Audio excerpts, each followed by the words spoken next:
It's a 30-second video that I play that I had personally taken. Any guesses, or at least thinking in your mind what this picture might be of?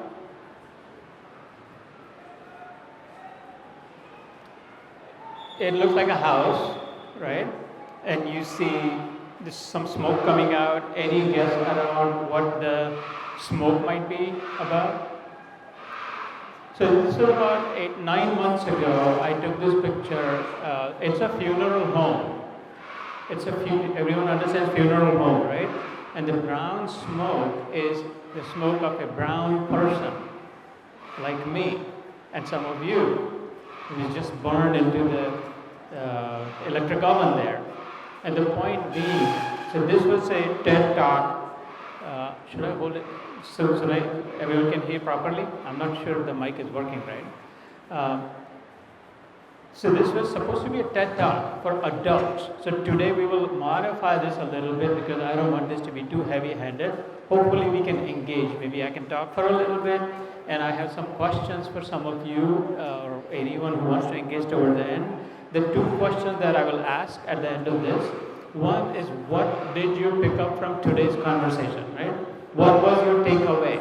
What was the one thing or two things that you really learned that you think are important for yourself? After I finish talking, I really ask you to participate. The second question will be, what will you do about it? Because what good is learning if it is of no use, right? Why come to school? Why study math or history or English or anything if there's nothing you can do with it? If it's not going to bring any value, if you cannot apply the lessons that you learn, then why waste your time? And so I would not want to waste your time, because I should tell you, I understand that you're 9th and 10th grade students. So 14, 15 years old. I remember my own, more than 40 years ago, I graduated. My 10th was from Somalore High School in 1983 here in Ramdas Bay. And so it's been more than 40 years since I was one of you, like you as well. But I assure you this, 100%, the next 7 years of your life, 6 to 7 years of life, will be the brightest. Your neural network, you study biology, right? The brain, the neural network, and it will, the principal man will appreciate this. Your neural network, meaning the neurons that fire up, where the intelligence is formed, where the memory is stored, where new ideas are created, new thoughts come, where you become really creative. It's the most vibrant, it's the brightest, the most energized during this period. You are now standing at the door of the best part of your life in terms of your intellectual prowess. So this, in a way, this is really the most important time of your life in terms of where you will go, what you will achieve, how you will show up, who you will influence, what you will create. This would not be the time to just waste it away on distractions and on phones and social media and all of that. Technology, gadgets, and media are good. You should use them, but don't get too pulled into it. I'll say this again. The next 7 years of your life will be arguably, I assure you, when you become an old man like me and look back, you will realize that however I thought then, whatever I did then, was the foundation of how my life is showing up now. So, welcome to the best part of your life. I'm still struggling with the positioning of the mic, so bear with the shocks of it. Today's talk, so this was the point of this brown smoke. In the TED talk, I play a video in which there is smoke coming out, and I ask people what this might be. And the point there is that someday, I don't know when, I am going to be that brown smoke vanishing in the sky. That I don't know what happened. I lived a long life. What did I do? How did I live my life? Was it a planned life? Was it the way I wanted to live? Did I accomplish everything that I wanted to or I could have accomplished? Is my life filled with regrets towards the end? Or is it filled with rejoice? And am I feeling good? A lot of that will depend on what we'll talk about today. How do I set up my life? Everything is about setting up. How do I design my life?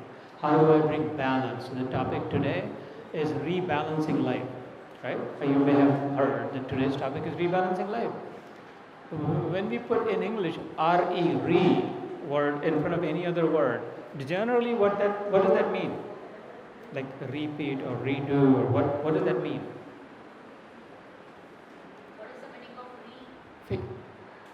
I know you are thinking, what would rebalance mean?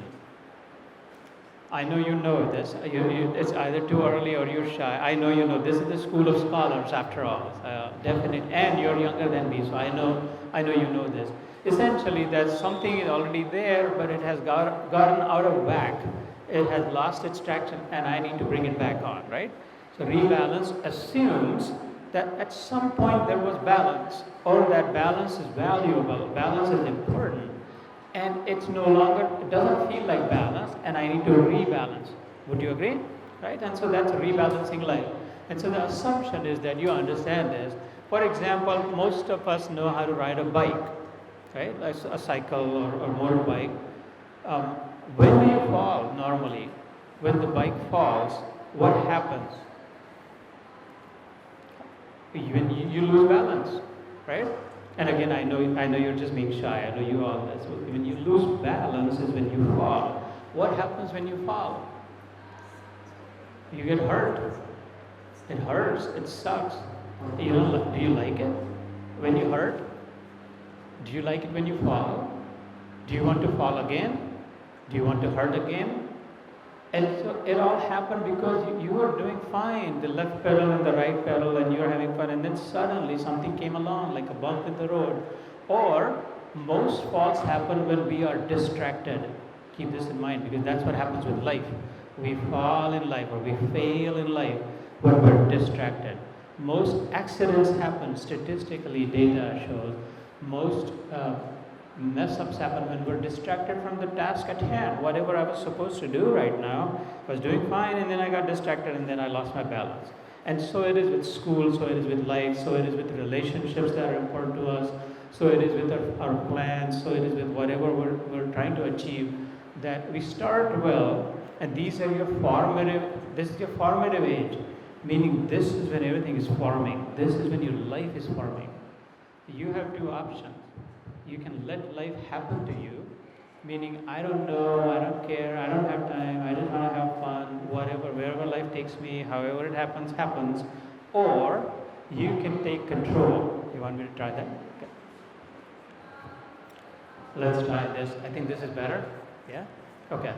So one option is to let life happen to you. Second option is you make life happen for you, right? Essentially, when you ride a bike, you don't just say, oh, I'll go wherever it goes, however long. You take control of it. So today's topic is about that. Your life, formative years, best part of your life. You'll never be as smart, as brilliant, as amazingly intelligent as you will be in the next 7 years. It doesn't matter how many degrees you get and where you go. So I'm again and again trying to impress upon your mind that not all time is equal. If someone lived for 100 years, not every year of the 100 years was same or equal. It follows a bell curve, scientifically speaking, meaning it starts out initially, but it's not all that important. Kids, they're learning, and then it starts to get to peak where it is really awesome, and then it tapers off. So this is the sort of the cream part of it. Let's go to the next, let's go to the slide. Is there a clicker or should I click here? Let's see.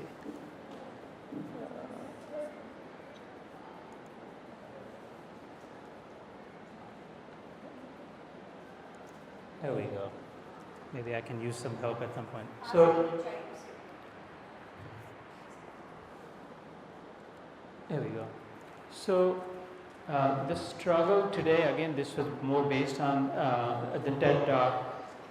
I can let you look at this slide, but the reason this topic is important, and 1 in 4, assuming you're a family of 4, average family of 4, like mother, father, and brother or sister, generally speaking, this is certain that one of the 4 is right now struggling with some sort of mental illness. But mental illness does not mean retard, pagal. It just means that there is an issue, there is a challenge, there is a stress, there is a lot of worry. Something is bothering them, something is stressing them out. Have you ever felt stressed out? Do you stress out? Do you worry about, have you felt worried about exams or homework? Or the dog ate my homework and I've said the dog ate my homework 7 times. Stresses this. Yeah. So you could be that 1 in 4 in your family. And if you think, well, right now I'm not worried, I guarantee you, if you really talked in depth with your mom or with your dad or with your brother or with your sister, then assuredly you'll find, depending on how deep your relationship with is, how much they trust you, you'll find that there is a lot of stress in their lives. Your mother is stressed out. Have you seen your mother stressed out? Does she stress out every day when you don't get up? Have you seen your father stressed out? Yeah. Do we know that we know everything that's on their mind? What is bothering them? A lot of tension, right? Have you seen your sibling worrying? Your brother and sister, right? Have brothers don't, sisters, yes. Have you worried yourself? So be sure that at a minimum 1 in 4, and that stress continues to increase, it continues to build upon itself. It doesn't go away by automatically. So much so that the next thing I'd like to share with you that a lot of people do not share what is bothering them. They don't know how to tell. They don't know how to talk. They don't know who to talk to. They don't know how to even say what's on their mind. They don't know how to ask for help. They don't know if there is even help. And they don't know what, they think no one can help me. What are they going to do? This is my problem. And these are all the myths around so that internally the demon grows and they come very close to hurting themselves. Or either hurting others out of anger or hurting themselves out of depression. This is happening right now. There would be someone or several in this school, I guarantee it. In this neighborhood, definitely a lot in this city, and there's no telling, there's no count of in this country, but not just this country, even the affluent country, the United States where I live, is the same afflicted. So much so that nearly somewhere between 8 and 10 million people, this in millions, actually take their lives because of the stress and because not being able to talk about it. And so the sooner we start talking about it, the reason I'm bringing this topic up, this is a myth to say that, oh, I can't talk about it, I'm not old enough, I'm too young, I don't even know this. That's absolutely wrong. It's the exact opposite. It's the exact opposite of it. This becomes a monster in the head if you let it sit in your head. This is the simple magic. When you start vocalizing it, communicating it, talking about it, or put an arm around a friend's shoulder, you know your friend is stressing out. Like, what's happening? What's going on? Share with me, tell me. Help them talk about it. The more they can talk about it, the monster starts to shrink smaller and smaller and smaller. Because suddenly the thought is, well, I have someone else who cares. My problem isn't just my problem alone. Namaskar. My problem is someone else as well. So here's the biggest deal on this slide. Out of the 10 million, 8 to 10 million, for every one person who succeeds in committing suicide, we hear about it in the newspapers, channels all the time. Most suicide we don't hear about, actually. For every person who succeeds, there are 10 others who have tried, who have come close, who have thought that I'm not worth living, I can't handle this stress, there's so much worry, there is so much expectation from my parents, my friends are doing so well, they got into this college, or they're all becoming engineers, and I'm stuck with arts or whatever. And so for everyone who succeeds, 10 have tried, or at least have come very close, or have thought seriously about it. This is not my data, this is the very authentic data from World Health Organization and very reputable institutions like that is sourced from. You can go to the next slide. We don't want to be like those, and we don't want any of that we care about. And the only point for this session on this slide is this graphic, this picture, this photo. If I came to this school, when I came, there was a glass of water brought to me earlier. If I came and said, I'm really thirsty, I'm very thirsty, can you please give me some water to drink? Simple, right? And I'm really, really thirsty, give me some water. And someone said, oh yeah, sure. And they bring out a fire brigade, fire hose at me. It started, like, drink all you want. And I was like, no, wait, not a single drop is going in my throat where it is actually thirsty. And I'm getting blown by it. That's not what I asked for. Give me as much as I can handle. Give me as much as palatable and bite-sized. But when you go on the internet or when you go on social media, there is just so much out there. It's insane, essentially. And like you can get lost. Some of it may be right, some of it may be actually wrong. Some of it may be not helpful, it's actually hurtful. There's too much, and it's impossible to sort through and know what should I do, whom should I follow, all of it, right? And so you can go to the next slide. Thank you, by the way. And the other problem with that, again, keep in mind this was for adults, for a TED Talk, so we're going to get a watered down version of this. The big deal about this is that what's out there is not personalized. It's not for this person. The model that someone else has created doesn't work for me because my brother is not like that, my sister is not like that, my teacher is not like that, my school is not like that, the expectations are not like that. And then that's when you heard someone say, you don't understand. Have you heard that? Tere ko nahi pata, tu nahi samajhte. You'll never understand. It's so commonly heard, right? Or else you say, kya batao? What can I tell you? How can I share? What's that saying? You don't understand. Because how I am feeling, the context in my head, in my life, in my situation is always very different from they can never identical, not exactly the same. And so these apps that you get and the internet sites and all, they're not very personalizable. So they don't always work. They help you get started, but then they fail also. Go to the next slide. And so when I struggled with it myself, I'm a father of two young kids. I'll talk about them towards the end as well. And I've been in corporate America for more than 3 decades now, run a non-profit also. And I noticed, and I've been doing Gita, Bhagwad Gita Prasar in the US for almost 20 years. And in doing that and connecting with the community, I was shocked that so many rich people, wise people with double PhDs, with seemingly leaders, how much struggle there is in society. People don't know it, people don't talk about it. And then yet they're struggling on their phone, like maybe I should do this, maybe I should do that, counseling, this, that. And so that's when it occurred to me that the best model can be, I am able to create for myself such that you can make it your own. The best model for you will be your model, not my model. Agree? Because your problems are your problems, not my problems. And so if you can create a template, do you understand a template like an Excel spreadsheet? Template is like a standard format in which you can fill however you want. Right? If I can create a life template, if I can live according to that, and so I did that. It took me about 4 or 5 hours to create that, and I tested it for a couple of years. And when I was convinced that this really worked, I actually changed my life and my lifestyle according to that. And it really made a big difference. So I made myself first like the experiment, and then I started talking about it, that hey, try this might work for you. Make it your own. I call that my PASS inward. So PASS is an acronym, just portable, adaptable, scalable, simple. By that I mean, so I live in Washington DC, 10,000 miles away from here, and I still have that model with me. It's not on my phone, it's not on a piece of paper, it's not in a diary, it's not on my laptop, it's not even in my pocket, it's in my head. And so wherever I go, it is so portable. Even if I go to the toilet or the bathroom, I'm taking that with me. While taking a shower, that model is with me as I'm thinking, I'm running my thoughts through that model. Or if I'm sitting in an assembly like this, or if I'm at a funeral, like I showed the slide, that model is still with me. So it's very portable. Yours should be also. It should never be that I forgot it or my battery died, right? None of that. It's adaptable, meaning I can change. It's like you're all scholars and English medium, so I'm sure you understand the word meaning of these words. Adaptable, not adoptable, right? A-D-O-P-T-A-B-L.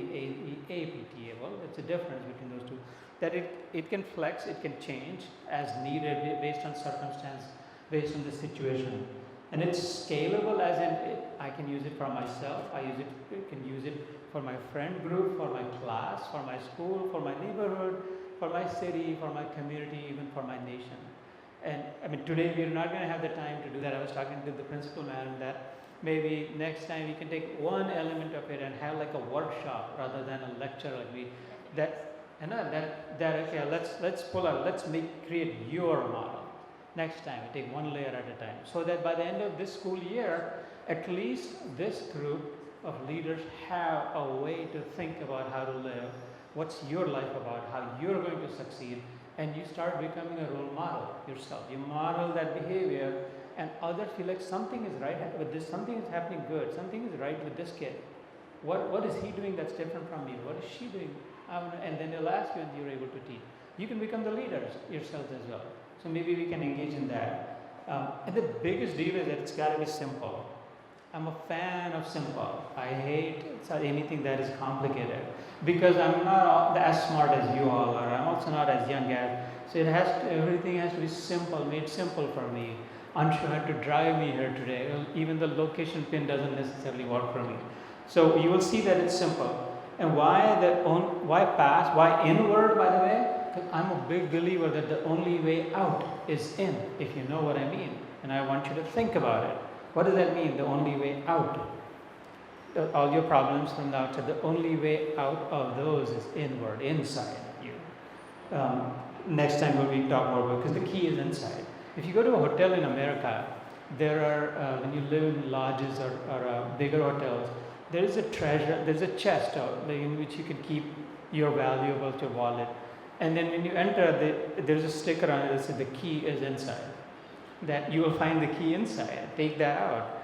And so like that, each of us was born with the key inside. We have to claim it, that this is my key to it, to this path. Let's go to the next slide. The one thing I want you to notice on this slide is that, here's the thing. If you say with me, if you do something every day, say with me 3 times. Something every day. Something every day. Something someday, right? Something someday. Something someday. You will see the magic is someday will come when you find yourself doing everything you wanted to do. So this small, simple trick is this: start somewhere. People ask me in the US, like, there's so much in my life to do. I have so many problems. Where should I start? I don't know where to start. And it's just a simple answer is start somewhere, wherever you're at. And so if you just if you're struggling with physical exercise, if you're struggling with studying or homework or relationships, do something. Keep this mantra in your head that I have to do something. Not a day should pass when you're not actually doing anything. So something, right? Like it says here, something every day. The words will flip somewhere, and that fortunate day will come when you find yourself doing everything someday, and that will be the day of success. Let's go to the next slide. That's when you have the balance also. So you have to believe, kid, that you can. I know you heard these words, but you really, really can. Take control of your life. You can regain balance. You do not have to fall in life. You don't have to be hurt. You can create a system for yourself, and without creating a system, if you leave it just to random chances, the system has to be a repeatable system. That this becomes second nature. I know exactly when I'm going to get up, how I'm going to do this, and you do this something every day, and then someday you're doing everything. It has to be informed by your history, your parents, your culture, your siblings, not mine. And the one other thing is play to your strengths.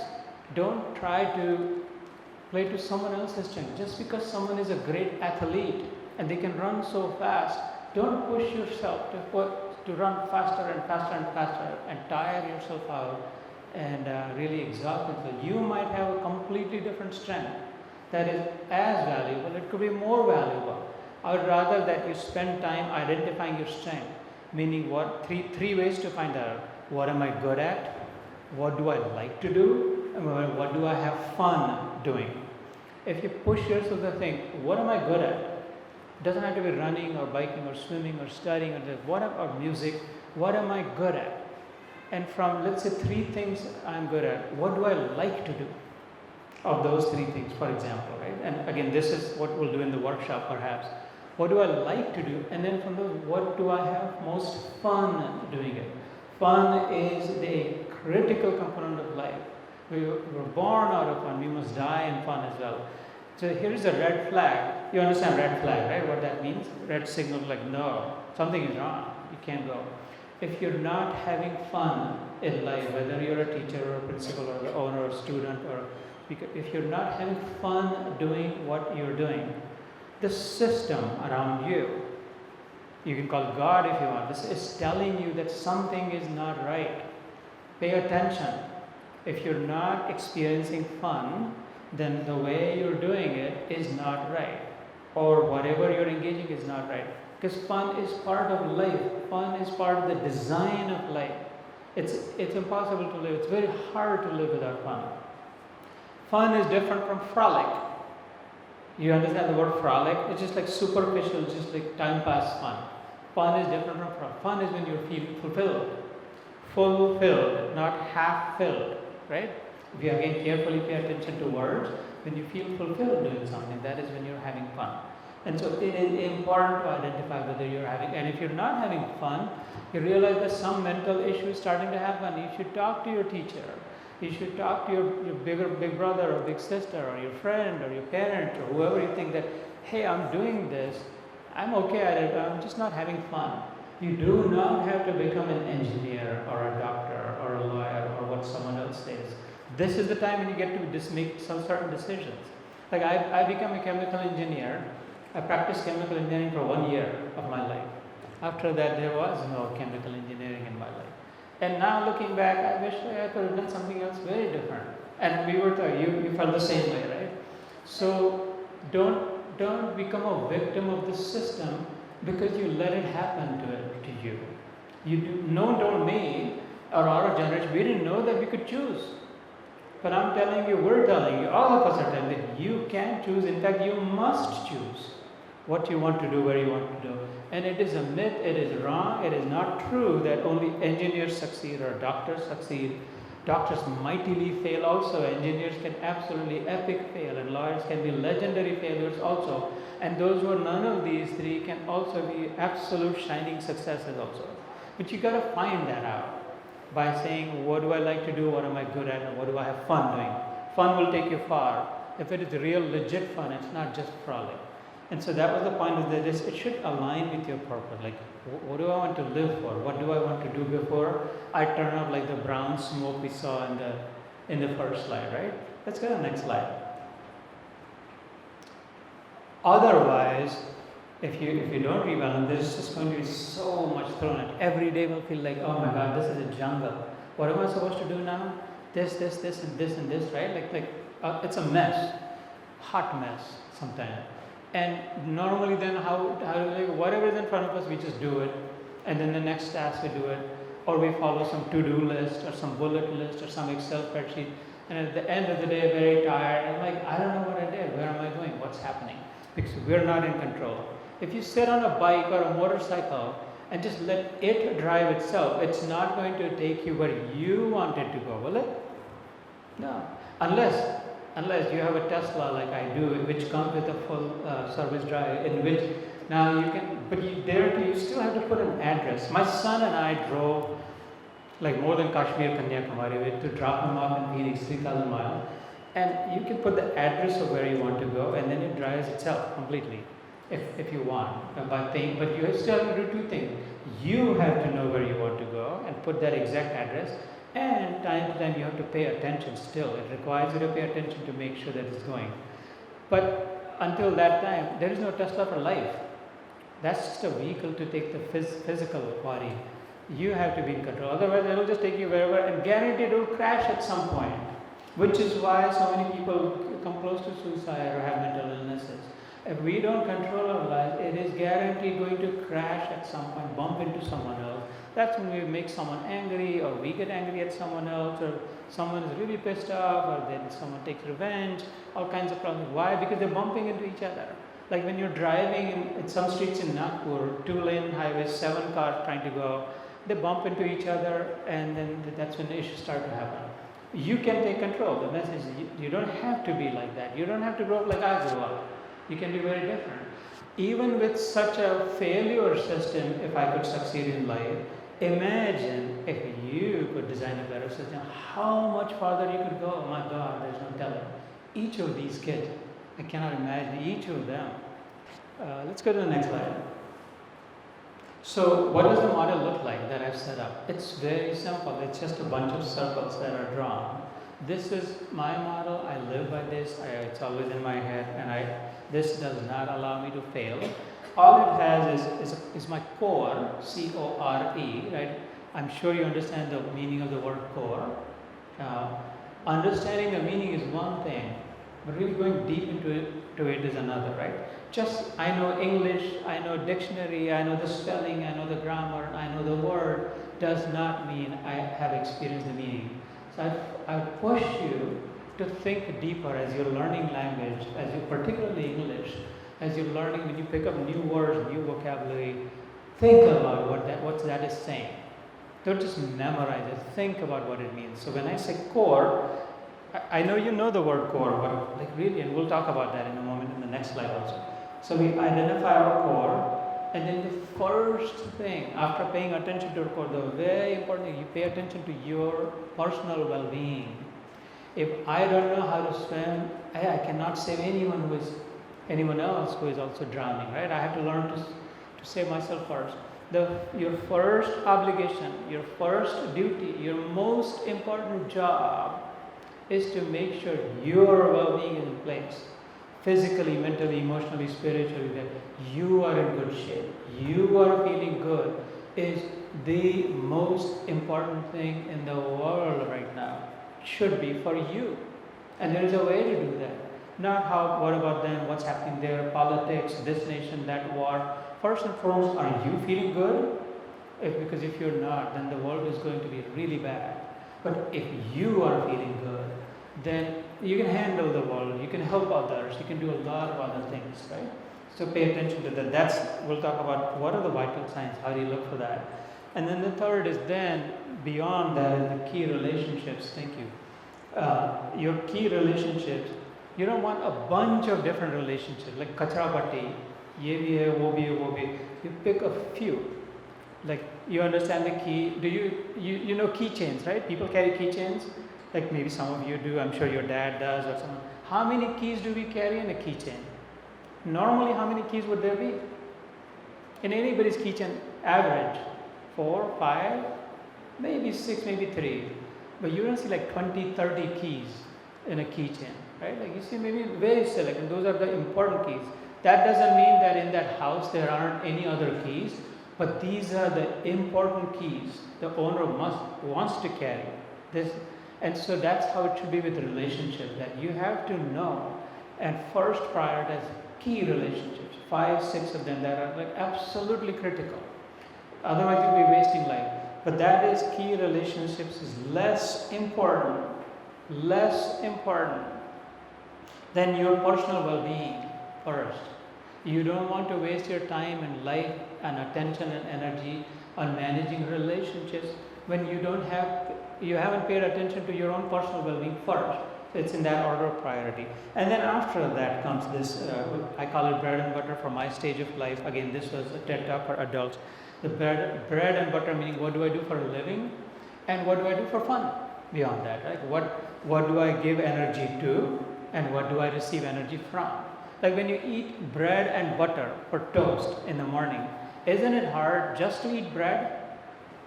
Like if you put some butter on it, now we're talking, right? Can you put a little more? Because the butter brings the flavor to life.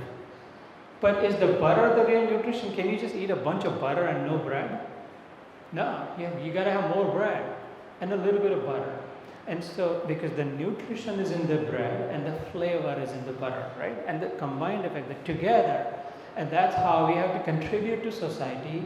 We want to add value to society, but we also depend on it, so we also should be open to receiving some. And that's the idea behind it, having giving and taking of that. Let's go to the next slide. So quickly, this talks about the core. If I ask you what is a core, where do you find a core? Maybe we'll go into the details in the workshop time. But here's the thing: if you study physics or chemistry, you know that everything has a core. Do you know that? Should I remind you? Nothing exists in the universe without core, right? So then that means you have a core too. Do you know what your core is? You cannot exist without your core. If you don't have a core, you would not be around, you would not be even there. And yet, I don't know what my core is. How am I living? Am I paying attention to my core? A beetroot has a core, a tree trunk, even organizations. When we do exercises, we say core exercises, right? For example, planet Earth has a core, right? Agree? Not just the whole galaxy, the entire cosmos has its core. Also, a black hole has a core. Everything has a core. And so do I, and so do you, and so do each of us. Even your school may have core values, core principles, which means uncompromising. We will not exist without it. That we will do whatever else, but we will not negotiate on these principles, right?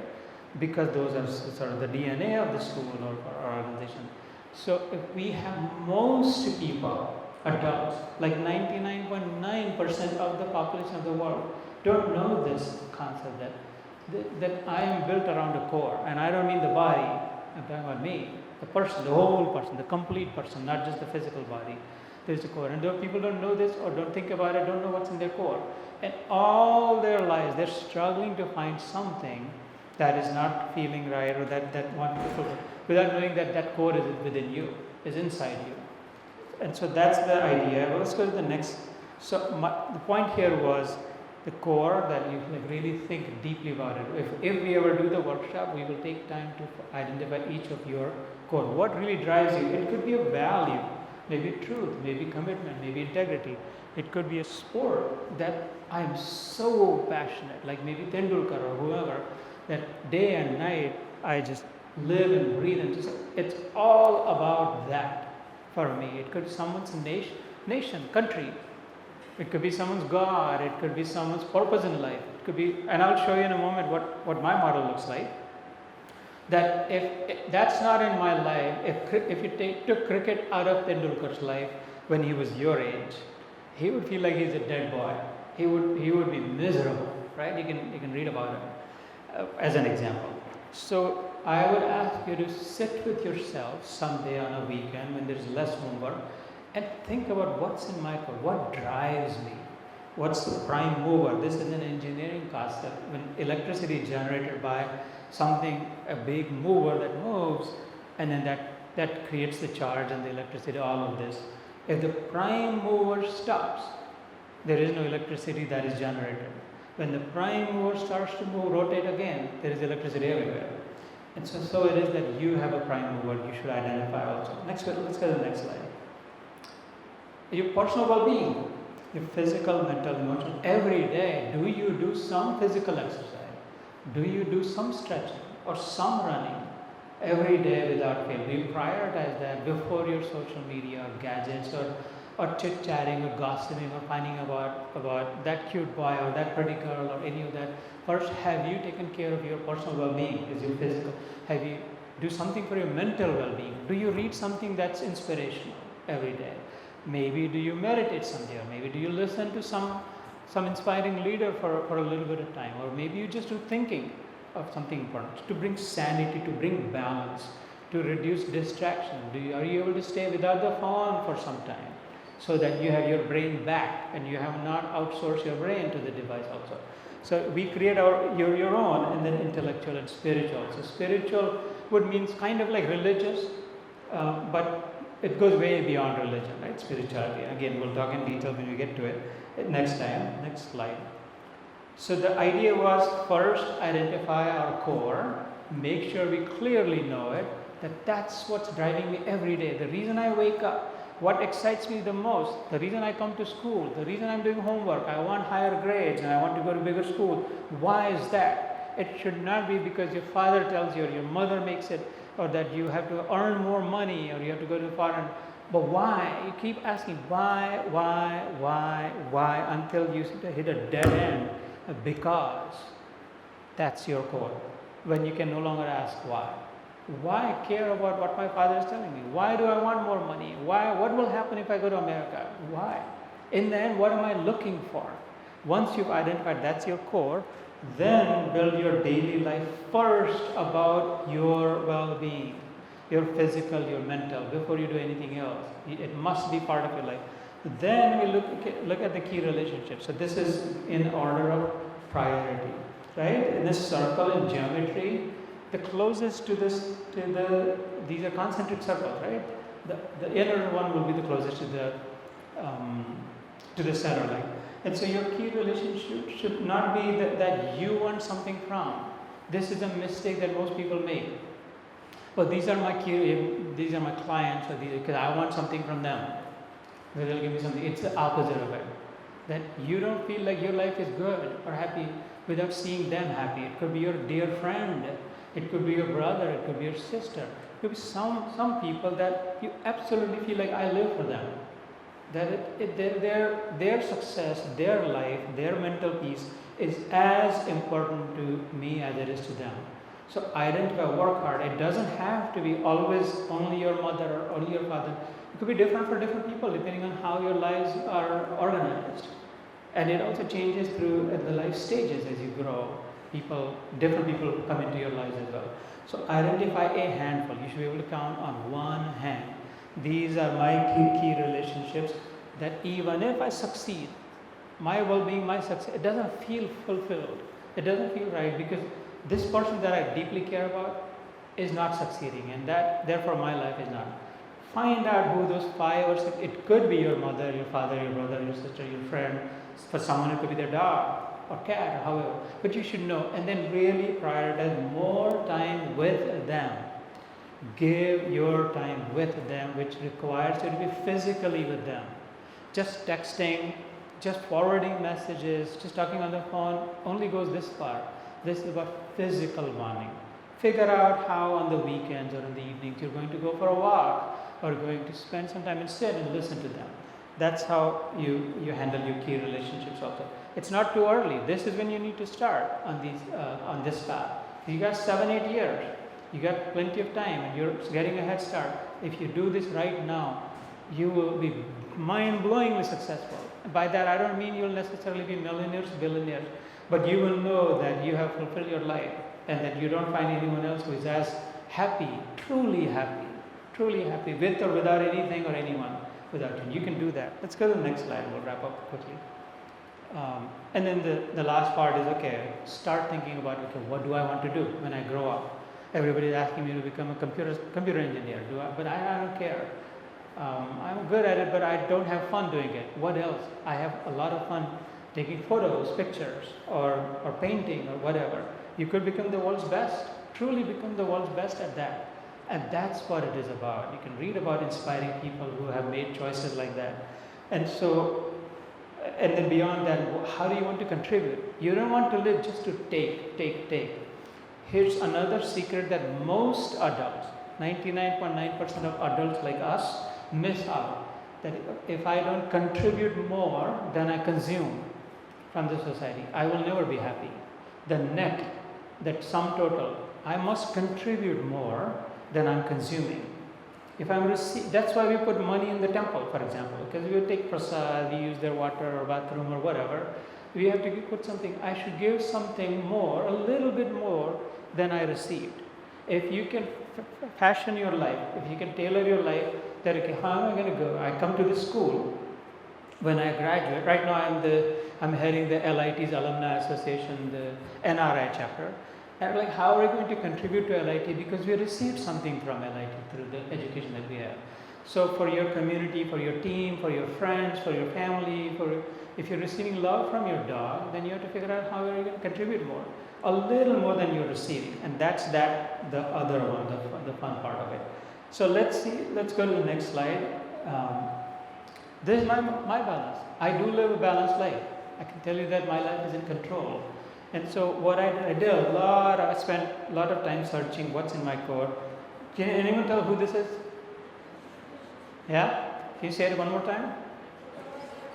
Thank you, that's right. So Krishna I've identified as in my core, is my core. Without the thought of Krishna, I would not live. I don't want to live. I would not exist. Absolutely any place. In fact, in India, she knows that we do I spend a lot of time. My entire weekend for the last almost 15 years goes in spreading something about the Krishna or something about his Gita or all of that. And that drives me, and I cannot tell you how much fun I have doing that. So I'm thinking a lot, often about my core, that my life, my presence, my success is all because of my core. I would not exist. Yours doesn't have to be Krishna. Yours doesn't even have to be God for that matter. But the point is that I took the time to identify my core, and I feel very stable. Anytime I go back, wait, what's my core? Who is in my core? No matter what's happening around me, I become very stable with that, just the thought of my core. So you should identify that yourself also. For my personal well-being, I really try to do at least 3 things every day. Some physical exercise, which could include biking. I used to run a 5K, but not here, every day, or biking, or stretching, or some sort of physical exercise. I meditate every day. You'll never find me a single day without meditation. And that completely brings balance to my life. An even keel, then you can really, you're ready to handle. It's like warm up. Athletes, right now, Olympics are going on, right? You will not find any athlete ever starting a race or swimming or whatever without first warming up. It's called conditioning, right? You've heard the word conditioning in the gym, basketball, volleyball. Let's do some stretches, warm up, or condition. Get your body ready for what you're about to handle, what you're about to face. Get in the zone, right, as they say. And so the meditation is like the entire life conditioning. When you meditate, even for 20 minutes in the morning, then the rest 23 hours and 40 minutes, you're all set. You can handle it, no matter what it is. However much stress, homework, whatever, exam, need, whatever comes your way, you can handle it. At least I do that, and I encourage that. And then my third thing is that either read, write, talk about, or listen to the Gita, Bhagavad Gita. So between these 3, my core is in place. Between these 3, my next top priority, like this morning also, the first thing I did was meditate before coming here as well. So with these 3, I'm ready for the day. And then the next layer, there are 5 or 6 people that are key in my life. I work for the community.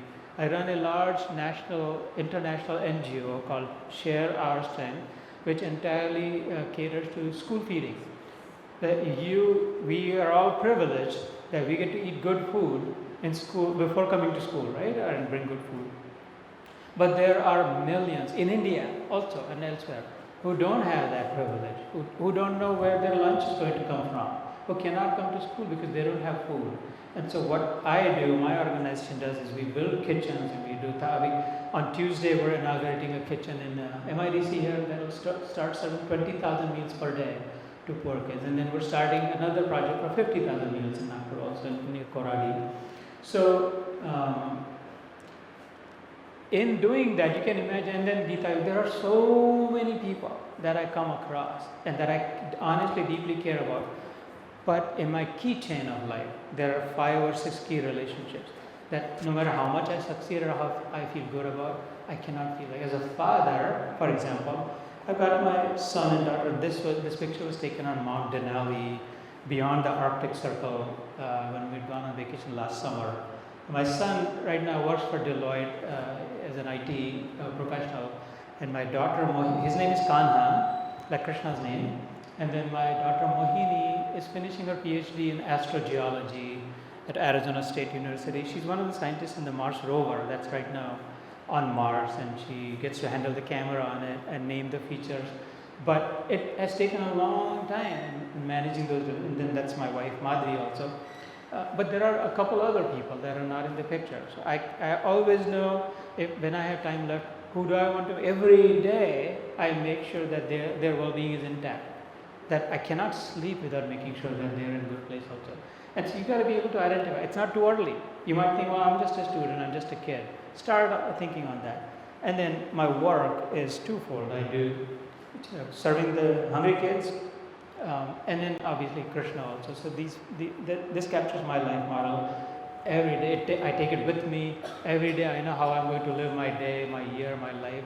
And it's an even keel, very balanced life, never out of balance. If I could do it, you're so much younger and smarter than me. Easily, you can knock this out. Absolutely, I have no doubt. And I think that's the last slide after this. So I live in freedom. We can skip through this. If you don't do this, life might look pretty, but then it gets tangled up pretty soon. You can go to the next. And then this model allows you to untangle it, right? Make it in control. If life feels uncontrolled. So we go to the next. So I can say this for myself, that I live in freedom so that I can live in freedom. Again, this brown smoke coming out that we started with. No concern there, no worry. So let me stop there. I think we've used up the time, and then get any reactions or any questions or any other thoughts that you would have. This is the beginning. This is not the end. This is the first step. This is the most important topic. Each of you deserves it, and we got to do more work on it, right? Yeah. Thank you. Thanks for the opportunity. If these videos are helpful, please share them with others. Like and subscribe to help spread the message of Krishna. Jai Shri Krishna.